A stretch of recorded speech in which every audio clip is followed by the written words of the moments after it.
All right, everybody, welcome back. Good afternoon. We've got more work to do in the offensive coordinator hunt. And like I said earlier, and by the way, if you didn't watch the first video on the offensive coordinator hunt, which I posted like 2 hours ago, go check that out first. We are doing the in-house candidates first because it seems like we're pretty hot to trot on these guys. And it seems like there's a pretty high chance that we end up getting one of those. So may as well start with that group and then branch out as much as we need to until basically the team makes a hire. But Jake Peetz, who I did the video on earlier today, seems like the most likely candidate, but this guy's probably a close second. Andrew Janocko, who was the quarterback coach this most recent year, and he's been a quarterback coach in the NFL for quite some time. So let's talk about Andrew Janocko, take a look at the resume, and see what we can learn.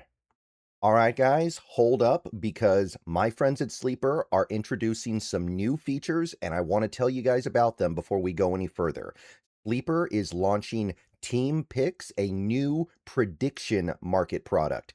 So now, on top of all the over-unders you can pick over on their Sleeper app, you can now pick on games. For instance, if you take a look to my left on the screen right now, you can see you can make a pick on the Super Bowl. They also have some bonuses available on over-unders for players. So there's now way more stuff you can get up to over on Sleeper. Get on over there before the Super Bowl, and don't forget to use the promo code SBN for a 100% match up to $100 on your first deposit.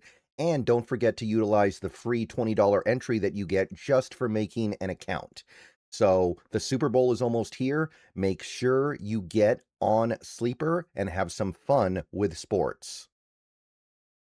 All right, so Andrew Janocko, 37 years old right now, going to turn 38 right before the draft, I think, but very young. Again, that doesn't really matter because if we get him and he's good, he'll be hired away pretty fast, but 37. Now, we know him because he was our quarterback coach this last year. So 1 year quarterback coach for the Seahawks.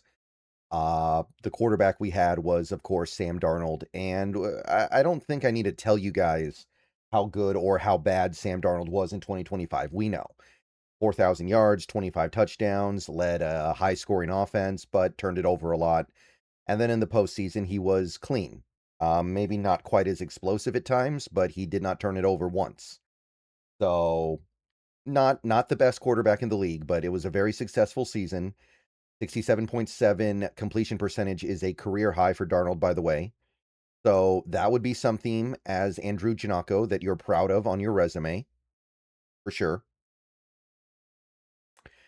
Year before that, he was under Kubiak again with the New Orleans Saints as their quarterback coach for 1 year, and the quarterbacks they had in 2024 were Derek Carr and Spencer Rattler. Now, Derek Carr was off to a great start this year. He was playing really good football, and then everybody around him started getting hurt, and then he got hurt, and everything went off the rails. But Derek Carr kind of looked like prime Derek Carr again for a little bit, and then the wheels came off.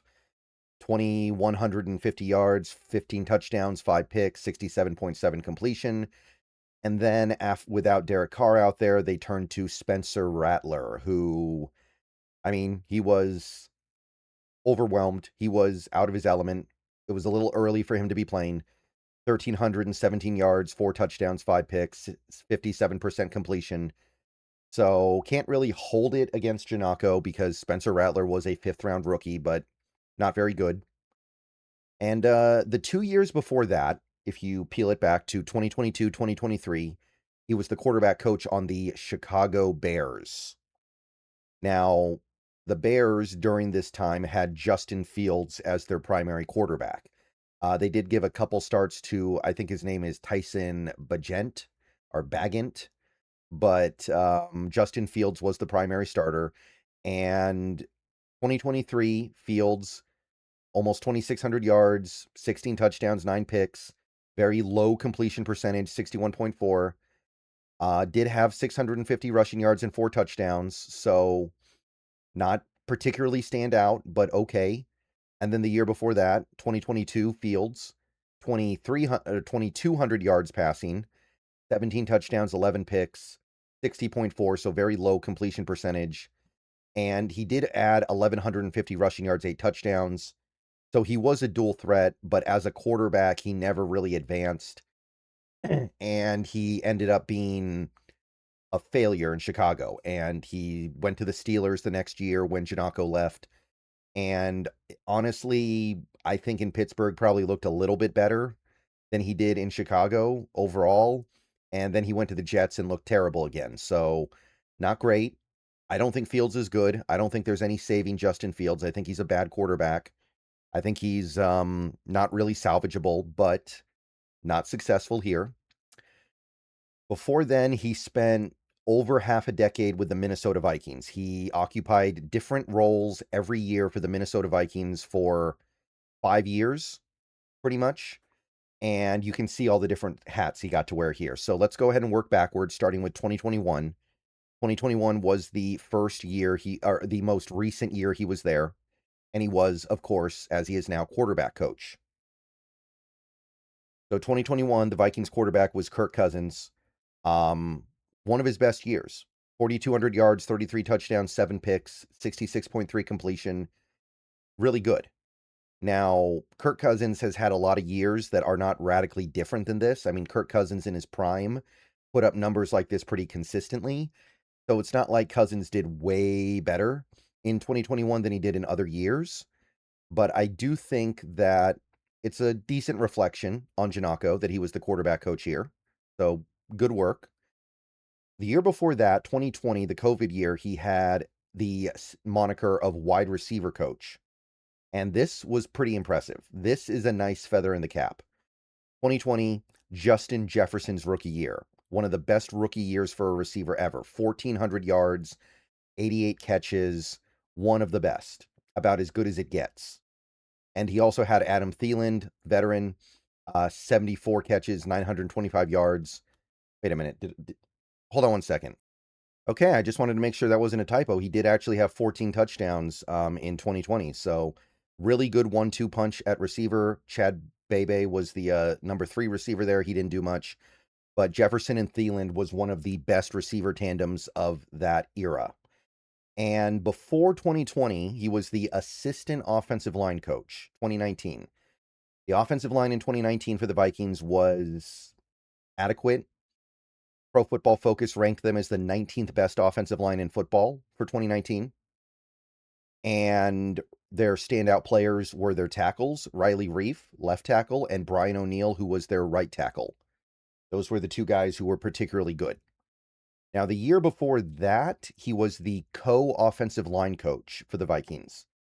What is the difference between a co-offensive line coach and an assistant offensive line coach? I don't know. But for whatever reason, he wore a slightly different hat in 2018. Now, in 2018, the Vikings' offensive line was awful. PFF ranked them as the 29th best offensive line in football. And their one standout player was Riley Reif, again, the left tackle, 74.1 PFF grade. So that's good, but the rest of the offensive line had problems. And the year before that, he was the assistant offensive line coach again, 2017. And this was the year the Vikings made the NFC Championship game. But I don't know why he keeps switching role from 2017 to 2018 to 2019 when it all seems like it means the same thing. Maybe this is like Casino, where Ace Rothstein had to keep changing the title that he worked with at the Tangiers. I don't know. But it's kind of weird. Anyway, doesn't really matter. 2017, the Vikings had the 22nd ranked Pro Football Focus offensive line. And they had two notable standout players, both on the right side. You had Joe Berger at right guard, 74 PFF grade. Mike Remmers was their starting right tackle, 70.5. He was good. The rest was pretty anonymous. But if you had to isolate anything from this era of being an offensive line coach that stands out, it would probably be the development of Brian O'Neill, who was a rookie in 2018, was a second-year breakout player in 2019, and has become a 2-time Pro Bowler later in his career. So that's good. And the fact that he has a past as an offensive line coach is also, I think, kind of good. It indicates that he might respect that part of the game enough to keep running the ball. But again, we're trying to parse meaning out of very limited data sets. Before then, in 2015 and 2016, he was an offensive quality control coach. And this would have been under, I believe they still had Mike Zimmer at this point. I think Zimmer was the coach. And not so great here. 2016, Vikings offense was bad, 20.4 points per game, 23rd in the league, negative .042 EPA per play, 20 seconds. So it was a bad offense. Year before that, 2015, I don't have EPA data back to 2015, but their points per game was average 16th, 22.8. So just kind of okay. Nothing too remarkable here. Nothing stand out. This was obviously before Kirk Cousins. I think this was a Teddy Bridgewater season. So didn't have great stuff to work with, but not terrible. And you go back beyond his Minnesota Vikings career, I'm just going to say it, there isn't a lot to lean on. For 1 year, and I kind of put this in here as kind of just like a gag, but for 1 year, he was the quarterback coach for the Mercyhurst Lakers, a very, very small college team. 2014 quarterback coach. His quarterback was Brendan Boylan, who did play pretty well, I guess. 2,500 yards, 24 touchdowns, 7 interceptions, 59.1. That's okay. But I'm not going to try to read meaning into that. It just kind of is what it is.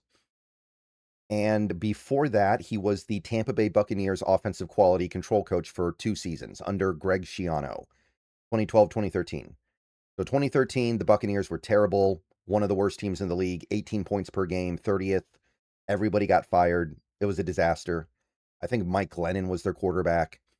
2012, 24.3 points per game, so better, a little bit above average, 13th best in the league. They still didn't win games, but there was some positive stuff from that 2012 Buccaneers offense, I remember. So yeah, that's really it for the resume. It's mostly just this Viking stuff, but hey, again, you just hope you learned the right lessons from Kubiak. All right, see you guys later. Go Hawks. Let me know what you think.